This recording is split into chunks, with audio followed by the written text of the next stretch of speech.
How to use coupon on Shein app. Hi everyone, today in this video I'll be showing you the ways to use or redeem your coupons on Shein app. So in order to redeem or use your Shein app coupons, all you have to do is first thing first, make sure that your device is connected to an internet service. Now to begin with, log in into your Shein account. You can also use the application, either way the procedure is gonna remain the same. So once you open up your application, make sure that you're also logged in. And in order to use your coupons on Shein, the only way is by using it as a way of payment method. So for now, I'm just going to select a random product and show you the ways to use uh, the coupons. So let's see that I'm going to go ahead and select this one.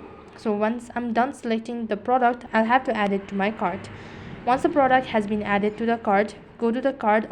You can continue shopping, or you can just go ahead and buy this product. And once again, so click the checkout button located right at the bottom, and it's going to take you to the summary page where you have to give a detail about all sort of things such as your address, your billing details, and all that. Once done adding the product, you'll be able to see a payment section, and under it you can go ahead and type in your code now or the card number. Once you've done that, click the redeem code button, and as soon as you do that, you'll be able to get a certain amount of discounts on Shein app. So that's basically how you can use coupon on Shein app. That is all for this video. I hope the video was helpful. Make sure to like, share, and subscribe to our channel. Thank you for watching. See you in the next video.